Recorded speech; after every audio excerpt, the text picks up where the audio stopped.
여러분, 제가 어제 신문을 보니까 현재 이 세상에서 이건 세계적인 현상이죠. 매년마다 꿀벌의 30%가 매년마다 사라집니다. 길을 잃어서 죽든지 기력이 없어 죽든지 아니면 이상한 얘기지만 꿀벌에게 먹을 꿀이 없습니다. 그래서 30%씩 매년마다 사라집니다. 그러면 100%에서 70% 남다가 70%에서 그 다음에는 70%에서 30%가 또 없어지고 그 다음에 또 나머지에서 또 30%가 없어지고 매년마다 30%씩 감소했다는 것입니다. 이것은 상당히 심각한 전조입니다. 아인슈타인은 말하기를 꿀벌이 없어지는 현상이 생기면 이 세상이 4년 정도밖에 지탱할 수가 없다. 그렇게 과학자인 아인슈타인이 말을 한 적이 있습니다. 그래서 우리가 참으로 이것만 봐도 참 말세가 되어서 우리가 정말 굉장히 심각한 시기에 와 있다라는 것을 또 한번 체감적으로 느끼게 됩니다. 그 이유가 농약, 일기의 변화, 특히 휴대폰의 사용 때문에 그렇다 그러죠. 그래서 여러분 3기가 좀 굉장히 성능이 좋은 3기가바이트의 휴대폰이 등장한 시기와 이 꿀벌이 사라지기 시작한 시기가 딱 들어맞는다는 것입니다. 그래서 휴대폰 사용 때문에 꿀벌들이 갈 길을 잃어버려요. 그 주파수가 하도 많으니까 그 전파 때문에. 참 그런 시대에 우리가 살고 있어요. 이 자연계 생태계가 파괴된다고 하는 것은 사람의 잘못이죠. 사람의 계획과 우리의 일들 때문에 생태계가 파괴되고 있는 것입니다. 여러분, 그보다 가장 중요한 것은 우리는 우리 죄 때문에 우리가 파괴되어 가고 죽어가고 있습니다. 하나님께서 둘째 아담으로 이 땅에 오셨다. 예수님께서 그렇게 설명합니다. 그러면 이 둘째 아담으로 이 땅에 오셨는데 이 둘째 아담이 무슨 뜻이냐 말입니다.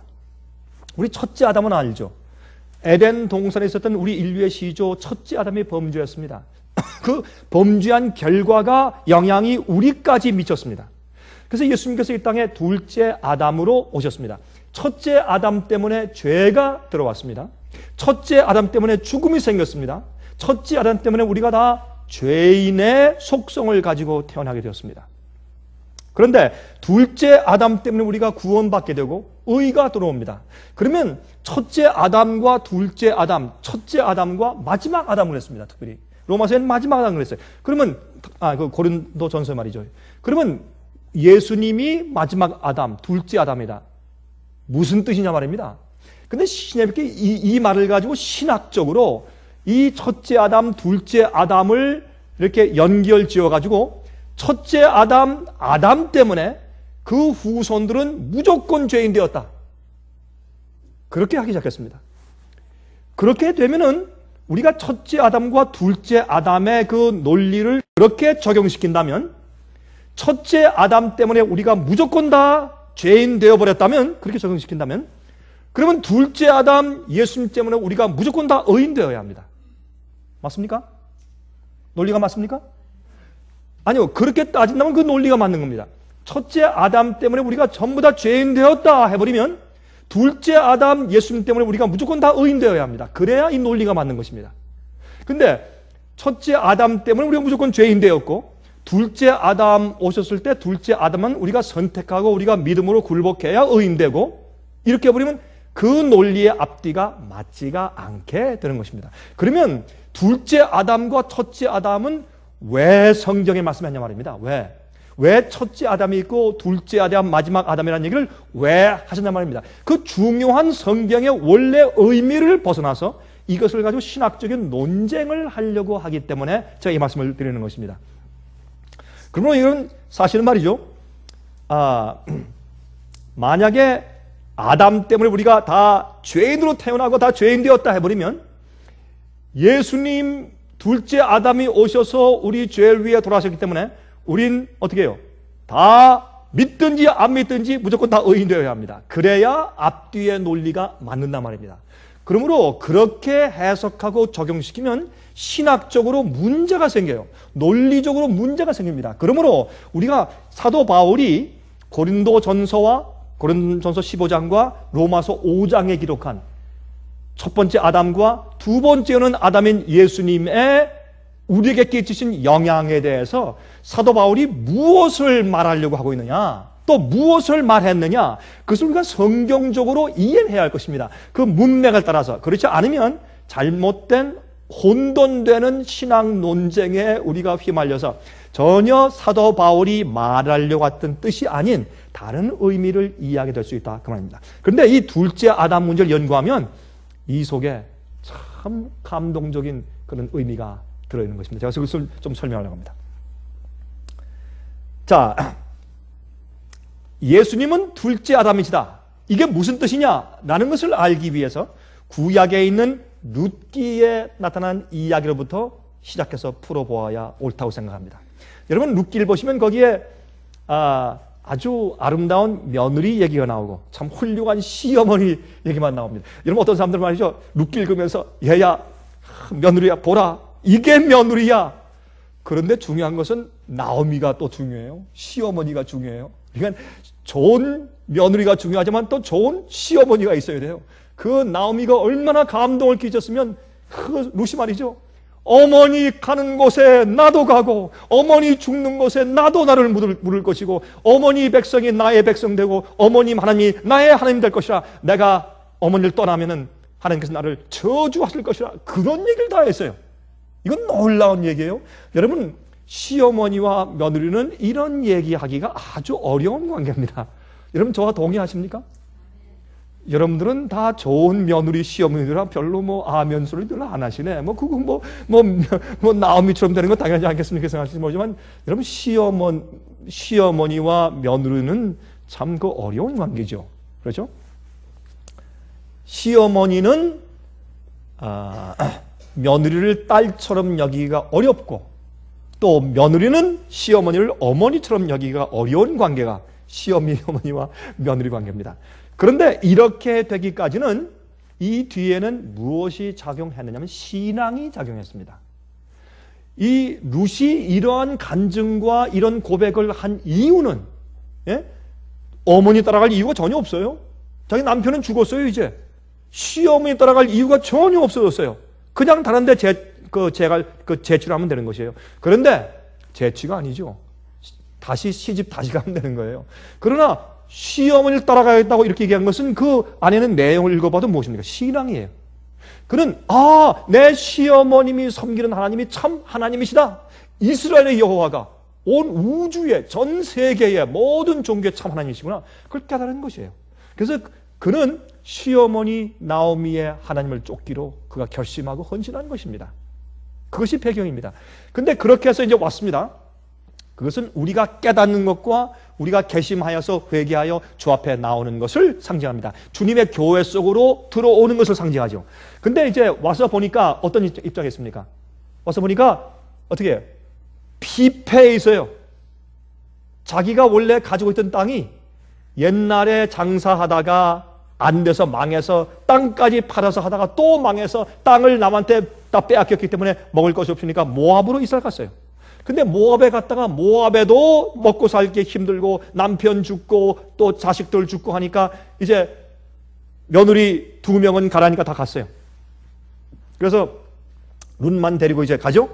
룻만 데리고 가는데 룻은 따라가면서 이제 가서 그래도 먹을 것이 있거니, 친족들에게 돌아가는데 먹을 것이 정도는 있거니 했는데 가서 보니까 어떻게 해요?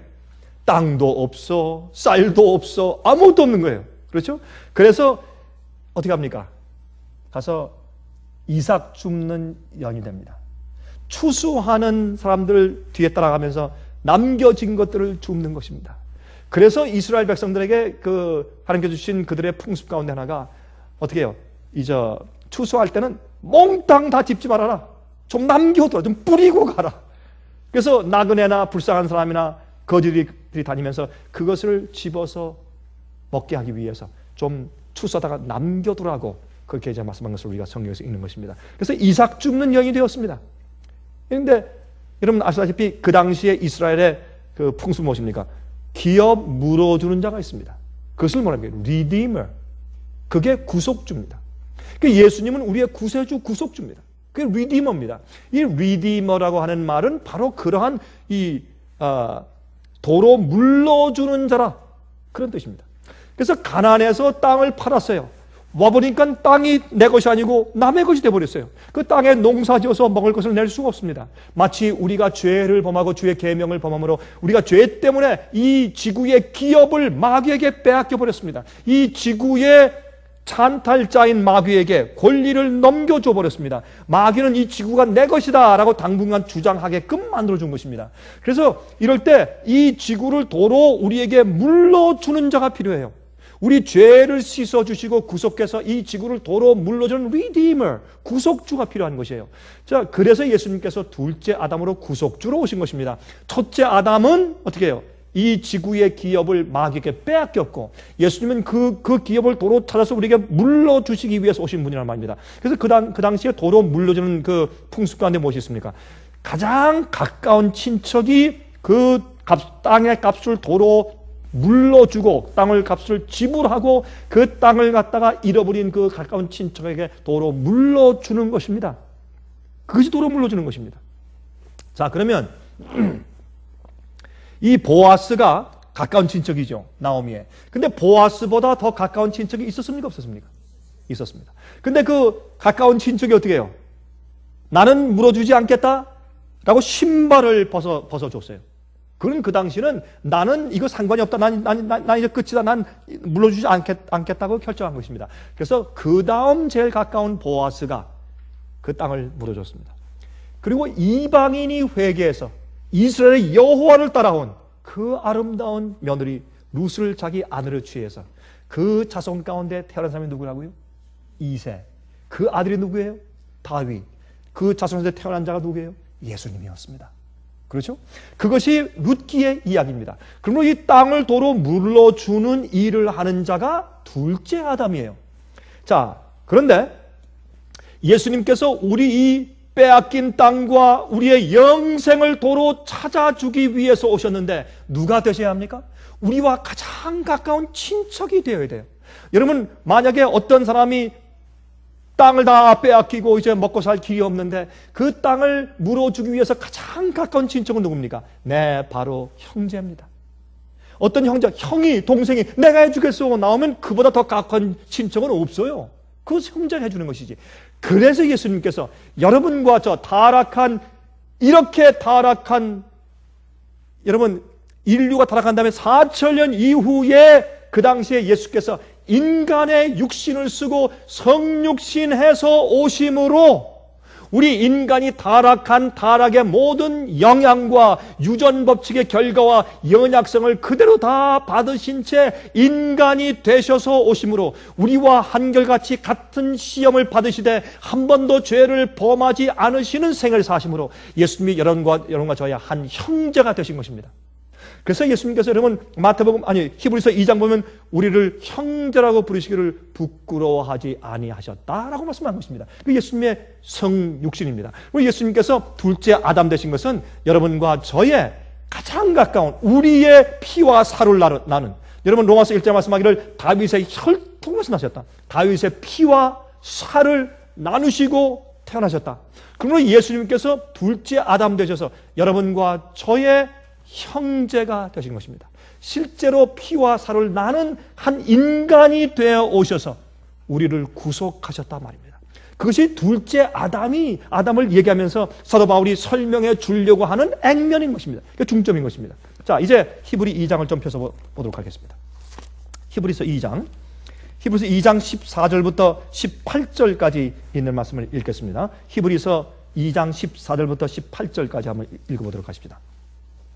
자녀들은 혈육에 함께 속하였음에 그도 또한 한 모양으로 혈육에 함께 속하심은 사망으로 말미암아 사망의 세력을 잡은 자 곧 마귀를 없이 하시며, 어떤 사람들 생각하기를 예수님께서 이 땅에 오실 때 인간의 탈만 살짝 쓰시고 그 속에는 하나님이셨다 이렇게 말해요. 물론 예수님께서 하나님이셨습니다. 그러나 완전히 인간이 되시기 위해서 또 오신 것도 사실입니다. 우리는 예수님의 신성을 다루는 것이 아니라 예수님의 인성의 면을 다루고 있습니다. 예수님은 인간의 면에서 100% 인간이었습니다. 우리와 똑같은 시험을 당할 수 있는 그런 육신을 가진 분이었습니다. 그런 정서를 가진 분이었습니다. 예수님께서는 그런 우리와 한결같이 시험을 받은 자로 여러분, 예수님께서 우리와 같은 인간이 된 경험이 없었으면 예수님께서 우리가 받는 그 시험을 그렇게 당하실 수가 없는 것입니다. 예수님께서 그저 뭐 눈 감고 아웅한 것이 아니라 실제로 돌아가신 것입니다. 여기에 보세요. 한 모양으로 혈육에 속했으면 이것 가지고 어떤 사람은 그래요. 자 보라, 예수님께서 모양만 인간이지 진짜 인간 되신 것이 아니지 않는가 이렇게 말합니다. 그렇다면 그렇게 따지면 예수님께서 십자가에 돌아가신 것도 모양만 살짝 하신 겁니까? 십자가에 당하시는 고통이 있는 것처럼 살짝 그 모양만 취하신 것입니까? 아닙니다.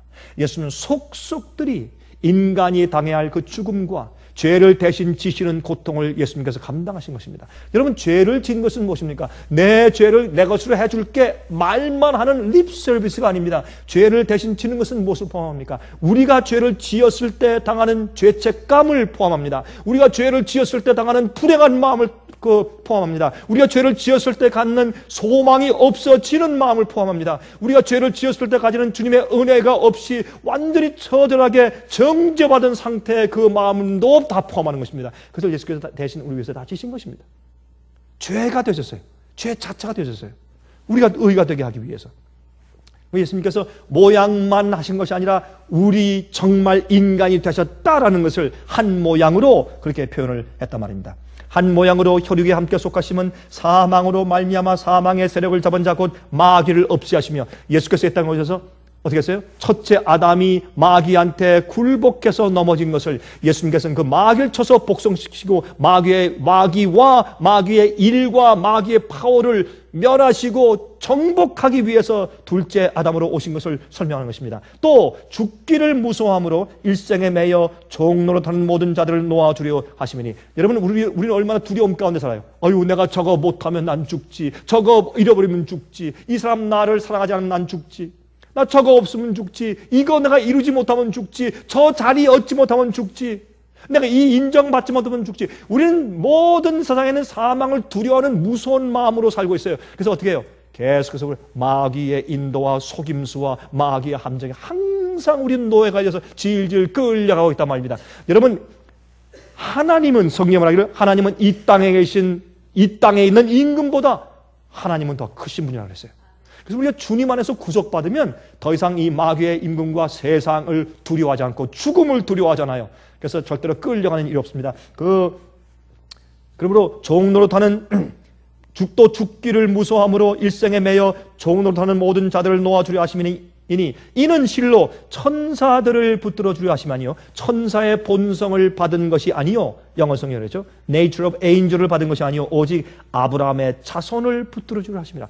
천사를 붙들어 주기 위해서 하셨다면 천사의 입장과 천사의 그 인성에서 오셔야죠. 그러나 우리 타락한 우리를 붙들고 우리를 구속하기 위해서 인간의 인성을 쓰시고 오셨다. 그렇게 성경은 말씀하고 있는 것입니다. 그러므로 이렇게 하심으로 저가 범사의 형제들과 같이 되심이 마땅하도다. 이는 하나님의 일에 자비하고 충성된 대제사장이 되어 백성의 죄를 구속하려 하심이라. 자기가 시험을 받아 고난을 당하셨은즉 시험 받는 자들을 능히 도우시느니라. 이게 무슨 말입니까?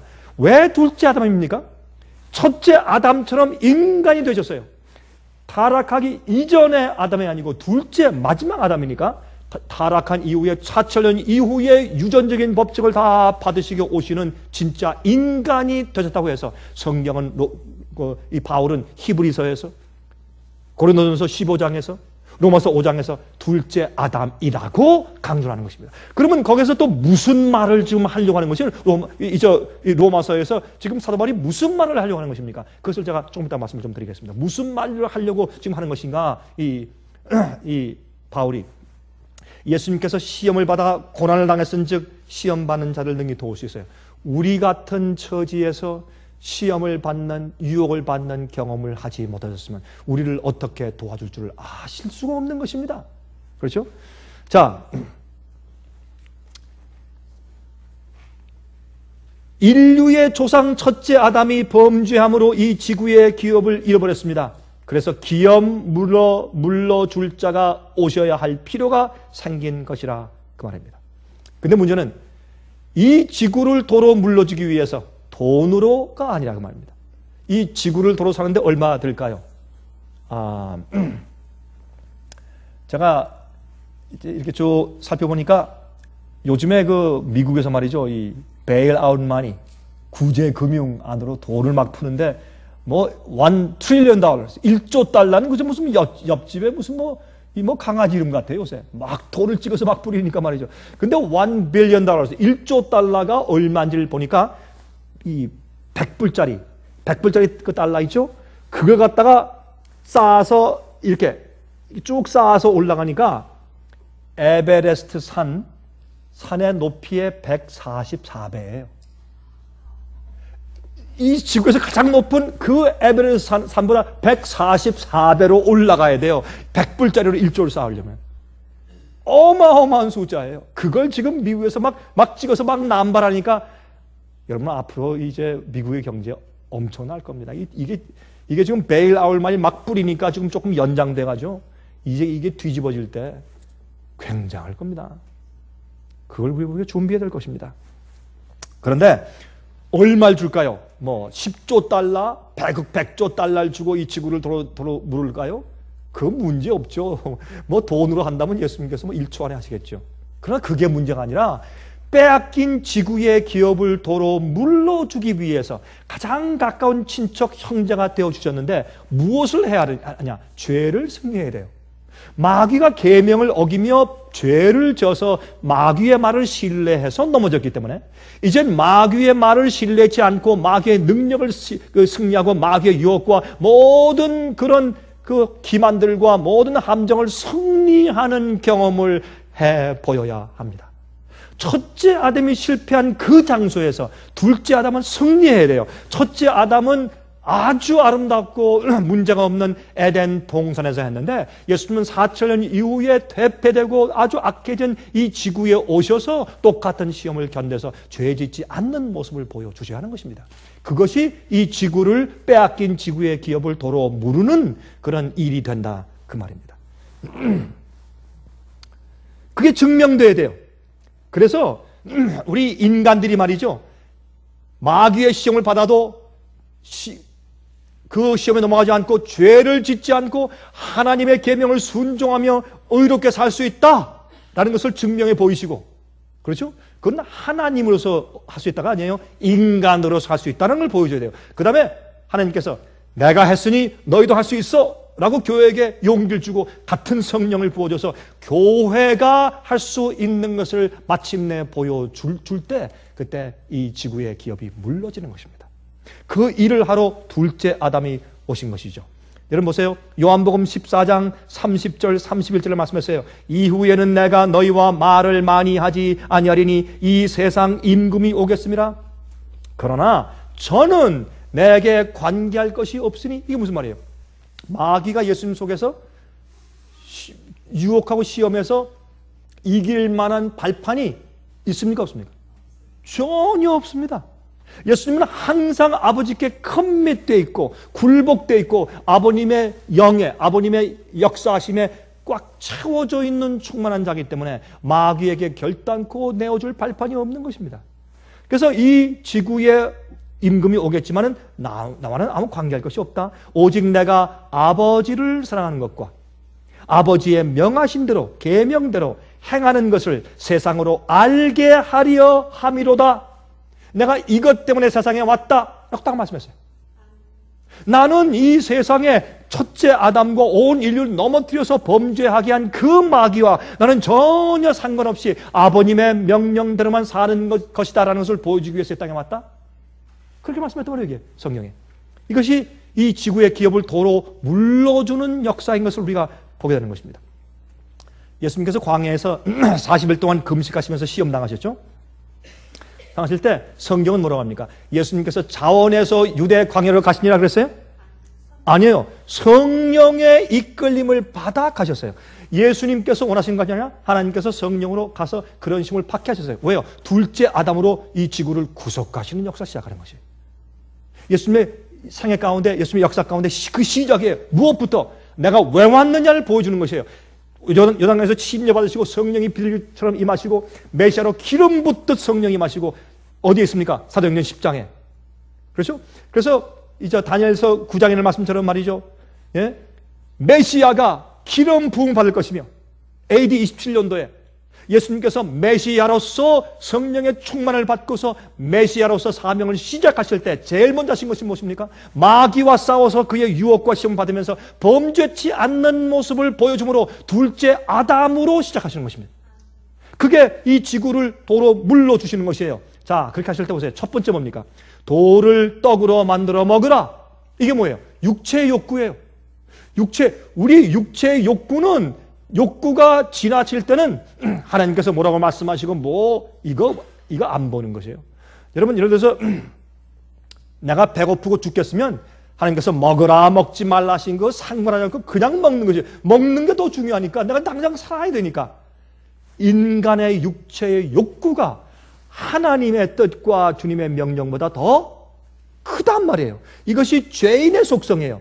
근데 예수님께서 그러한 인간의 속성을 가지고 이 땅에 오셨음에도 불구하고 예수님은 어떻게 해요? 이제는 꼴딱 굶어 죽게 생겼어요. 40일 동안 금식하셨어요. 그때 마귀가 와가지고 천사처럼 딱 변장해서 와가서 이거 하면 너 뭐하러 그러고 있니? 너 이렇게 고생하는 거 보니까 너 보니까 하나님의 아들이 아닌 것 같다.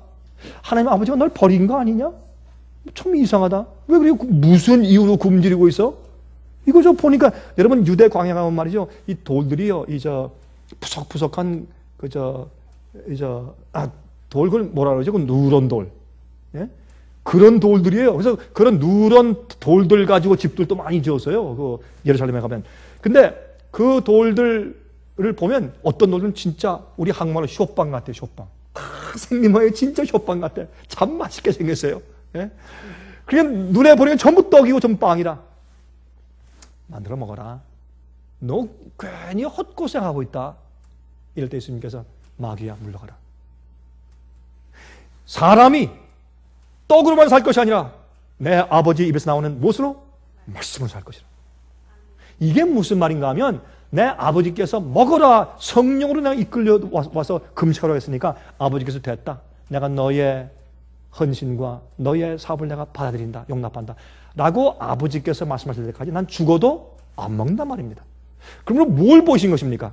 에덴 동산에서 식욕으로 범죄한 우리의 시조보다 그 어려운 극악한 형편에서도 우리 인간의 육체를 쓰고 피와 살을 가지고 있었지만은 그의 마음이 아버지를 사랑하고 아버지의 명령을 따라 사는 것이 제일 중요하기 때문에 예수님께서는 어떻게 해요? 그 입장에서도 자기의 인간의 배고픔의 욕구보다 하나님을 섬기는 것이 더 강했단 말입니다. 우리도 그렇게 할 수가 있다 없다? 있다. 있다는 얘기는 대답이 상당히 약하네요. 여러분. 우리도 그렇게 할 수가 있다. 그거를 보이고 주님께서 그 시험을 당하시는 것이에요. 그 예수님께서 둘째 아담에. 또 두 번째 뭐예요? 두 번째. 성전에서 뛰어내리지 않으셨어요. 그 당시엔 말이죠. 유대인들의 이 전설 가운데 하나가 뭐냐면 메시아가 올 때는 여러분 그 예루살렘 성 보면 그 가운데 이렇게 아주 금색으로 도움이 탁 올라간 뾰족한 그 탑 같은 도움이 있죠. 거기에 굉장히 높았습니다. 거기에 올라가서 사람들이 절기 때 많이 모일 때 예수님께서 탁 뛰어내리면서 말이죠. 내가 여기 있다. I'm here. 이렇게 해서 나타났을 것이다 라는 그런 전설이 있었습니다. 그럼 얼마나 쉬워요. 큰 높은 데 올라갔다 탁 뛰어내리면 다 죽는데 아주 살풋이 착 내려오면 이거는 하나님의 아들이 온 거죠. 그래서 사람들이 다 받아들이게 되죠. 이게 뭐예요? 이생의 자랑이에요. 처음에 돌을 떡으로 만들어 먹으라는 것은 육체의 정욕이고 지금의 이 시험은 뭐예요? 이생의 자랑이에요. 착 내리면 영광과 자랑, 칭찬, 평판 금방 메시아 돼요. 금방 왕되죠. 예수님께서 그것을 안 했어요. 세 번째 산에 데리고 올라가서 예수님을 세상의 영화를 다 보여주고 나에게 한 번만 전하면 이것을 다 너에게 주겠다. 그 어려운 십자가의 길 가지 말어. 쉽게 하자. 예수님께서 그때 어떻게 했어요? 거절하고 절하지 않고 마귀야 물러가라 그랬습니다. 이것은 무엇입니까? 안목의 정욕이요. 우리가 눈으로 보는 것들, 눈으로 보는 것은 우리 눈으로 들어와서 내 속에서 욕구를 일으켜요. 어떤 죄악의 쾌락의 장면, 부자의 멋있는 삶, 왕의 황제의 멋있는 그 위용, 세상의 부귀영화, 멋있는 것들 다 보여주면서 이거 네 거다, 가져라. 한 번만 나한테 한 번만 절하고 나의 권위를 한 번만 인정해라. 그럼 메시아의 어려운 길 가지 말고 예수님께서 그걸 거절했습니다. 우리는요, 이 세상에 범죄하는 이유, 하나님의 명령을 따르지 않고 우리가 타락하는 이유가 뭐예요? 세 가지예요. 육체의 정욕이에요. 그렇죠? 성욕, 그렇죠? 식욕 같은 것들. 또 이생의 자랑, 체면, 칭찬, 평판, 인기, 이생의 자랑, 교만함, 안목의 정욕. 눈에 보는 것들을 갖고 싶고 하고 싶고, 예? 경험하고 싶고, 죄의 쾌락이 멋있게 보이고, 이 세 가지가 우리를 범죄케 하는 기본적인 우리의 욕구입니다. 그 세 가지 경험을 하시면서 범죄치 않는 예수님께서 둘째 아담이셨습니다. 지금 뭘 하고 있습니까? 이 지구를 도로 물러주는 일을 하고 있습니다.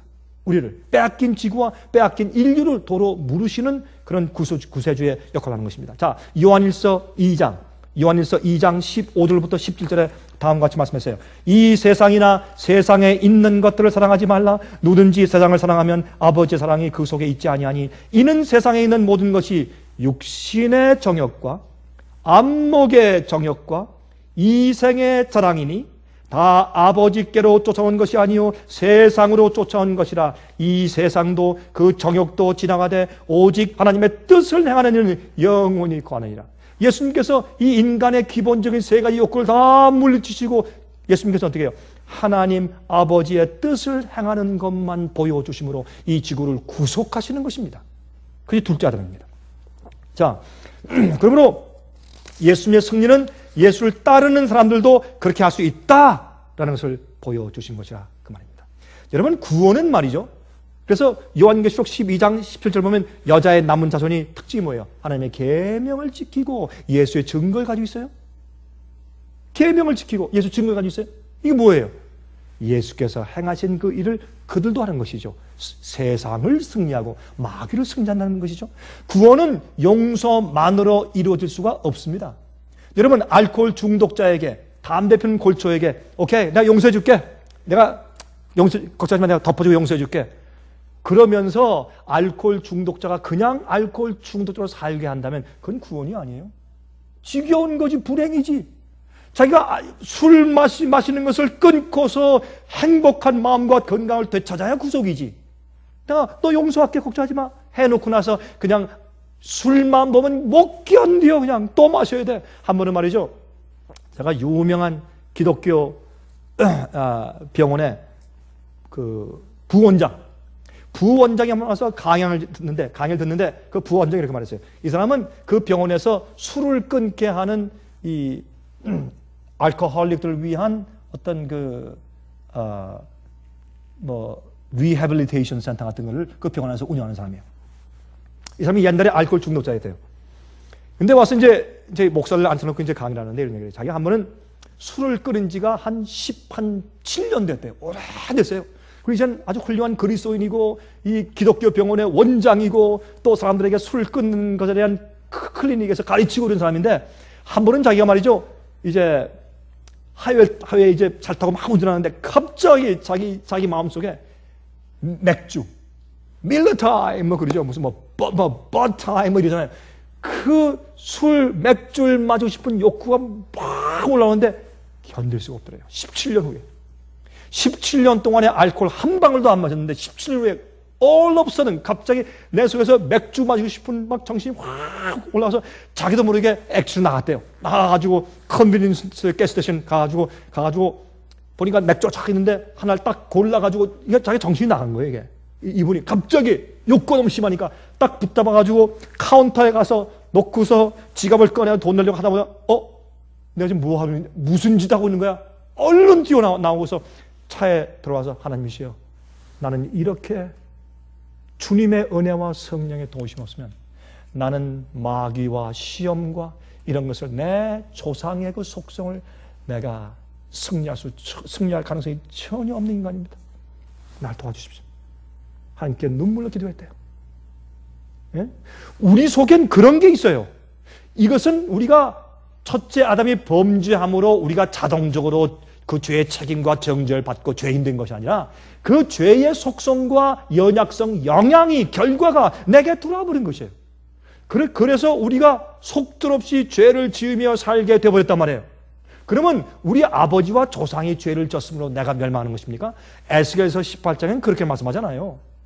아버지의 죄는 아버지가 자기 죄로 멸망받고 아들은 자기 죄로 아들이 멸망받지, 아버지 죄로 아들이 멸망당하고 아들의 죄로 아버지가 멸망당하고 그런 건 없다고 성경을 말씀하고 있어요. 그러므로 우리는 죄의 결과와 연약성과 그 결과를 우리가 유전적으로 받고 태어났어요. 이것은 예수 그리스도 둘째 아담의 능력과 성령을 받지 않으면 우리가 승리할 수가 없어요. 그걸 받아야 돼요, 우리가. 예수님은 성령으로 충만해 사는 경험을 우리에게 보여주신 것입니다.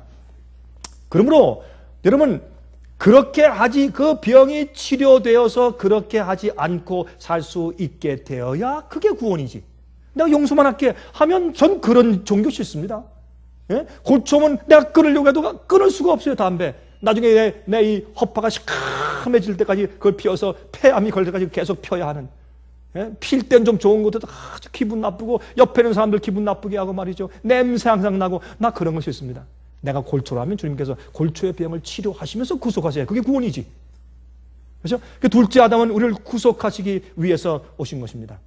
여러분, 음욕을 품는 이를 이길 수 없는 자에게 어떻게 주님께서 구원과 행복을 줄 수 있어요? 승리할 수 있어야 그의 구원과 행복이 있는 것이죠. 그러므로 요한복음 16장 33절에 말씀하기를 이것을 너희에게 이름은 너희로 내 안에서 평안을 누리게 하려 함이라. 세상에서는 너희가 환난을 당하나 담대하라. 내가 세상을 이겼노라 하시니라. 예수께서 세상을 이기시고 마귀를 이기고 시험과 욕을 다 이기셨어요. 그런데 내가 이기지 못하면 예수님 이기셨다. 담대하라. 내가 이겼다. 알겠습니다. 당신은 이겼지만 나 안 됩니다. 그게 무슨 종교예요? 그게 무슨 구원이요? 예? 야고보서 1장 12절부터 15절에 이렇게 말씀하세요. 시험을 참는 자는 복이 있도다. 이것에 옳다 인정하심을 받은 후에 주께서 자기를 사랑하는 자들에게 약속하신 생명의 멸류관을 얻을 것입니다. 사람이 시험을 받을 때 내가 하나님께 시험을 받는다 하지 말지니 하나님은 악에게 시험을 받지도 아니하시고 친히 아무도 시험하지 아니하시느니라. 오직 각 사람이, 여기 보세요. 하나님은 악에게 시험을 받지도 아니하시고 그랬죠.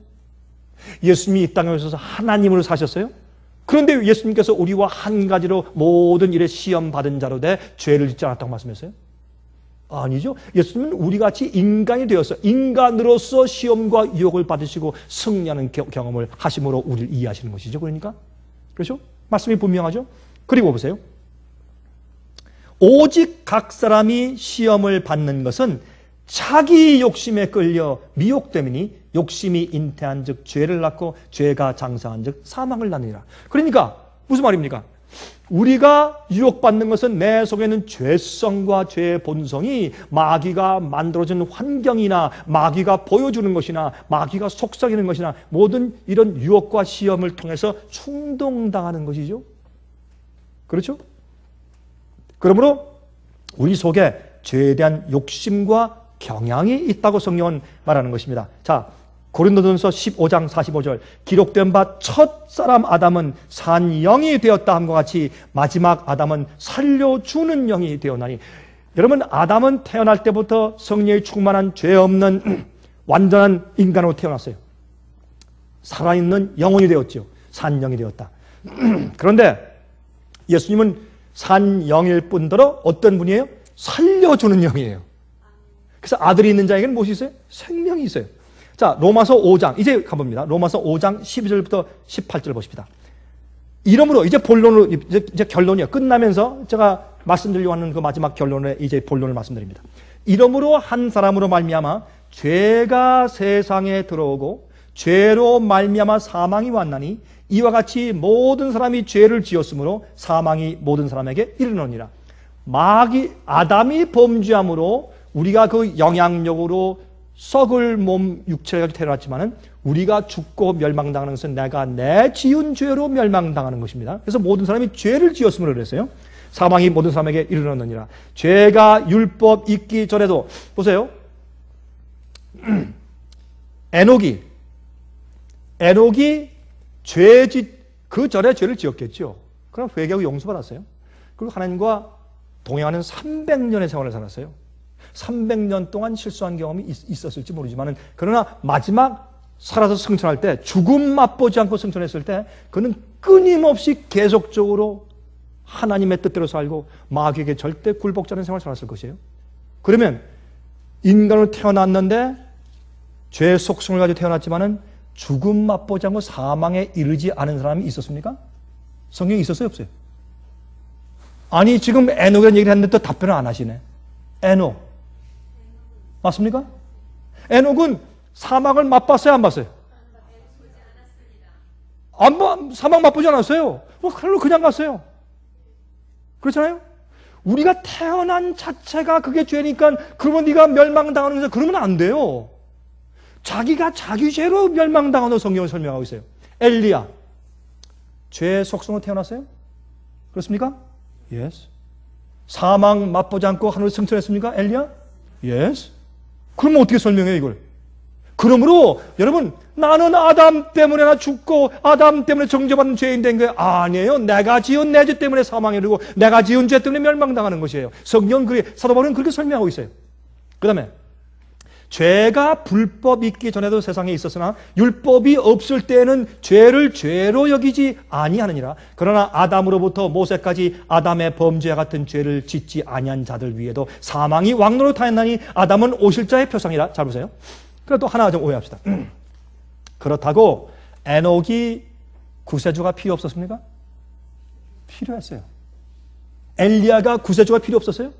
구세주 때문에 사망 맛보지 않고 올라간 것이에요. 마지막 시대 13만 4천이 이제 사망을 맛보지 않고 살아서 호련히 변화돼서 올라갈 때 그들이 예수가 필요 없어서 자기 의로 구원받는 거예요? 그건 아닙니다.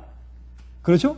그러나 지금 우리가 말하는 것은 뭘 말하는 것이에요? 조상죄 때문에 내가 멸망당하고 죽는 거냐? 그건 아니고 내가 내 죄로 죽고 멸망당하는 것이라는 것을 강조하는 거예요. 지금 사도 바울이 그걸 강조하고 있어요. 그러면 지금 아담이 오실 자의 표상이야. 예수님의 표상이에요. 그러나 이 은사는 그 범죄와 같지 아니하니 곧 한 사람의 범죄를 인하여 많은 사람이 죽었은즉. 자 보세요. 한 사람이 범죄함으로 다 죽었다 그랬어요? 아니요. 많은 사람이 죽었다 그랬어요.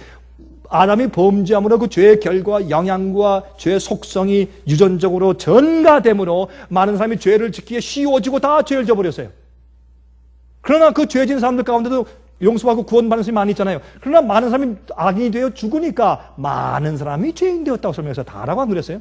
그 다음에 더욱 하나님의 은혜와 또는 한 사람 예수 그리스도의 은혜로 말미암는 선물이 많은 사람에게 넘쳤습니다. 이 선물은 범죄한 한 사람으로 말미암은 것과 같지 아니하니 심판은 한 사람을 인하여 정죄에 이르렀으나 은사는 많은 범죄를 인하여 의롭다 하심에 이름이니 한 사람의 범죄를 인하여 사망이 그 한 사람으로 말미암아 왕노로 다했은즉 더욱 은혜와 의의 선물을 넘치게 받는 자들이 한 분 예수 그리스도로 말미암아 생명 안에서 왕노로 타리로다. 그런즉 한 범죄로 많은 사람이 정죄에 이른 것 같이 의의 한 행동으로 말미암아 많은 사람이 다가 아니에요. 예수님도 다가 아니고 아담도 다가 아니에요.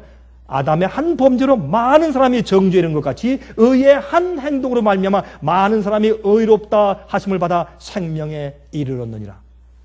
자 보세요. 이게 지금 무슨 말을 하고 있는 거예요? 왜 첫째 아담, 둘째 아담 얘기를 하면서 사도 바울이 지금 무슨 말을 도대체 하고 있는 거예요? 간단해요. 자, 이렇게 생각하면 돼요. 첫째 아담을 통해서 죄가 들어왔습니다. 맞습니까? Yes. 둘째 아담 예수님을 통해서 의가 무엇인지가 소개되었습니다. 맞습니까? 맞습니다. 그러면 뭘 말하는 것이에요?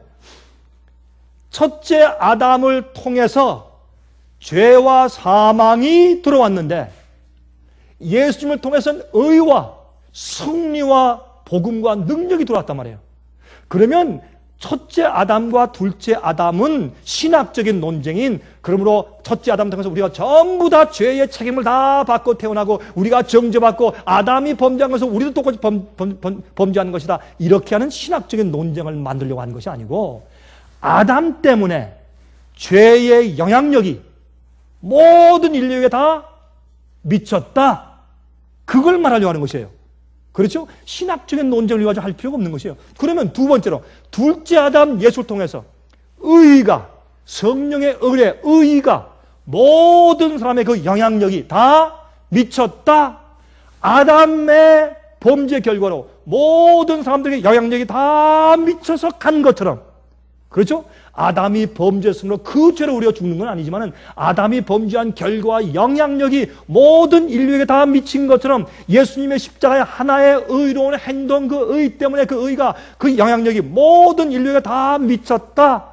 그걸 말하려고 하는 것이에요. 그러므로 보세요. 사망이 우리에서, 아담이 범죄한 그 죄 때문에 사망이 우리에서, 죄와 사망이 우리에게 왕노릇했어요.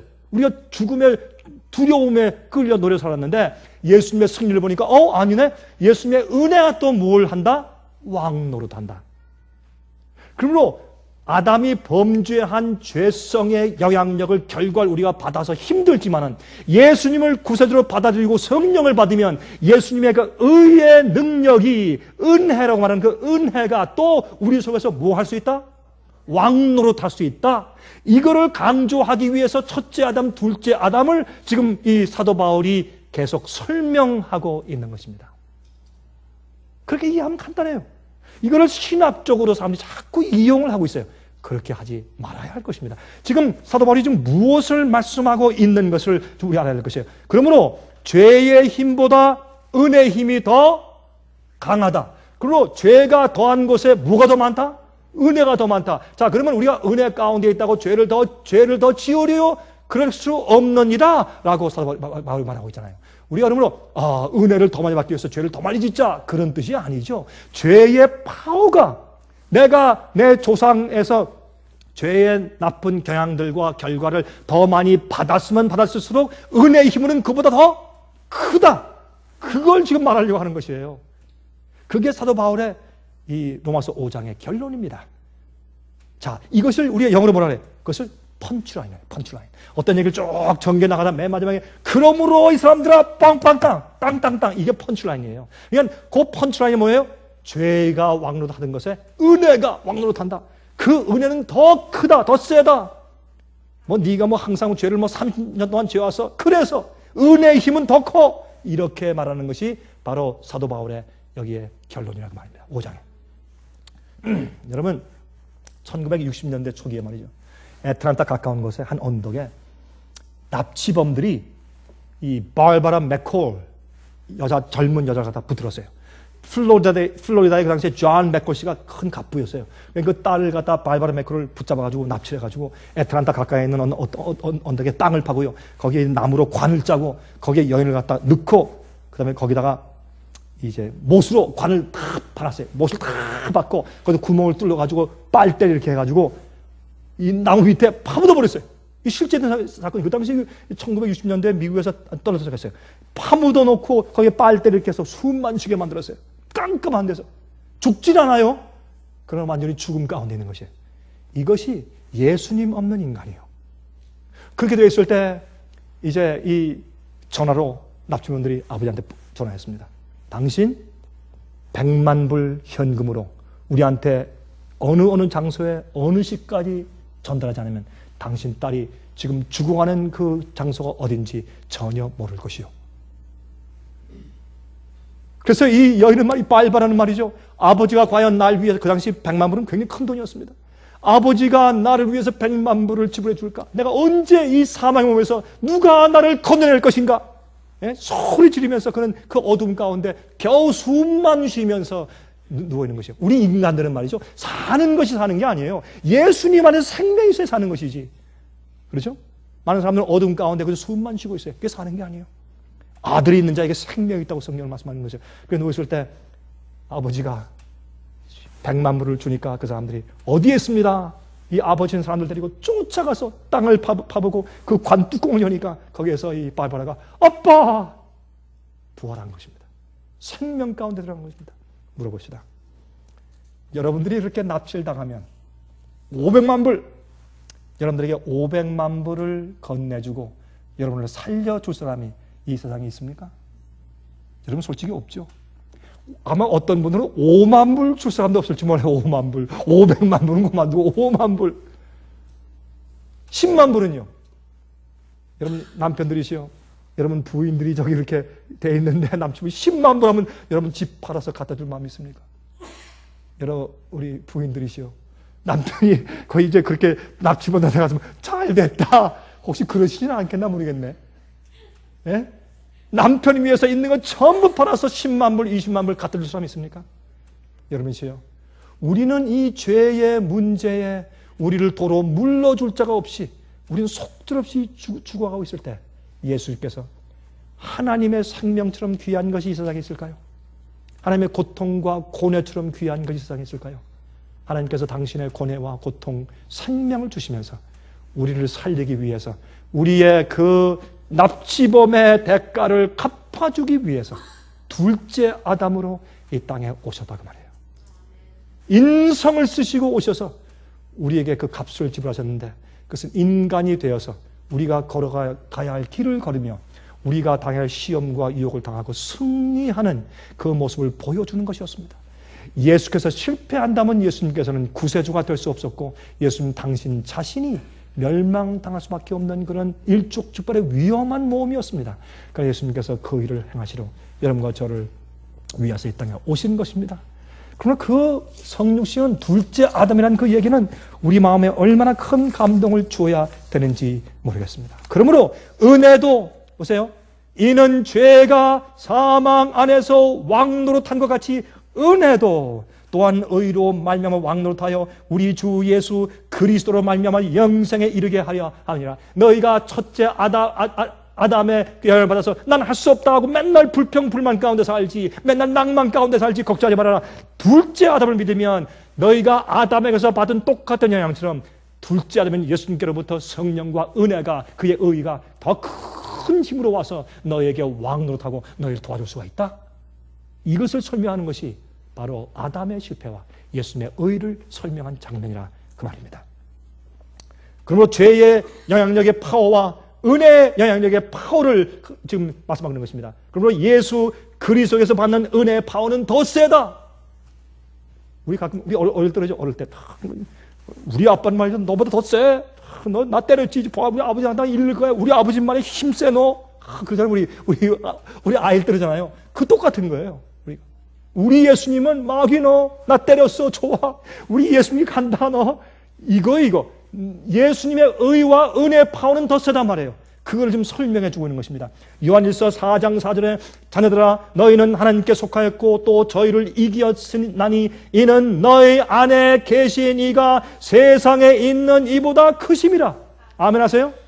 예수님은 이 땅에 있는 마귀와 죄의 힘보다 더 크시다. 그렇게 말씀을 하고 있는 것입니다. 여러분 히브리서 말이죠. 히브리 13장 보시면 여기 보세요. 히브리 2장 11절부터 거룩하게 하시는 자와 거룩하게 함을 입은 자들이 다 하나님에게서 난지라. 그러므로 형제라 부르시기를 부끄러워 아니하시고 이르시되 내가 주의 이름을 내 형제들에게 선포하고 내가 주를 교회 중에서 찬송하리라 하셨으며 또 다시 내가 그를 의지하리라 하시고 또 다시 볼지어다 나와 및 하나님께서 내게 주신 자녀라 하셨으니 그랬어요. 이게 무슨 말이에요? 이사야서에 있는 말씀을 인용하신 것이 예수님께서 사도 바울이 예수님께서 말이죠. 이 땅에 인간이 되셔서 당신의 백성들의 형제가 되셔서 인간의 인성을 쓰시고 오신 다음에 I will put my trust in him. 내가 내 아버지 안에 내 모든 신뢰와 믿음을 둘 것이라. 왜냐하면 예수님께서 우리를 대신해서 걸어가시는 예수님의 인성의 그 길은 가시밭길이고 위험한 길이었습니다. 예수님이 마귀의 시험과 유혹과 공격을 과연 이길 수 있을까? 인간의 육신을 쓰시고 이길 수 있을까? 하나님으로서가 아니라 인간으로서 그 위험한 길을 사시면서 예수님께서는 I will put my trust in him. 나는 내 아버지를 신뢰할 것이라. 내 모든 신뢰와 믿음을 아버지에게 둘 것이라. 아버지를 신뢰하는 믿음으로 이 땅에 사시면서 승리하셨습니다. 우리도 주님 안에서 승리하게 되기를 간절하게 바랍니다. 자비하신 하늘에 계신 우리 아버지, 우리의 가장 가까운 형제 되시고 우리의 기업 물을 자 되시기 위하여 둘째 아담으로 예수님 보내주신 것 감사합니다. 우리는 이 세상의 임금보다 우리 주님이 더 강하시고 죄의 파워보다 주님의 은혜의 파워가 더 큰 것을 우리는 믿습니다. 그리고 우리를 이 세상에서 구속하실 것을 믿습니다. 저희를 도와주시옵소서. 주님이시여, 주님 앞에 늘 나가서 아들이 있는 자들에게 생명이 있음이 무엇인지 매일매일 경험케 하시옵소서. 예수 그리스도의 귀하신 이름만 의지하여 간절하게 기도합니다.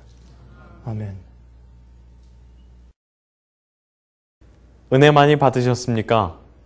지금까지 들으신 이 생애예빛 예배설교는 간절한 마음으로 진리를 찾는 분들과 정직한 양심으로 말씀을 받아들이고 언제나 진실이 무엇인지를 생각하는 그리스도인들을 위한 말씀입니다.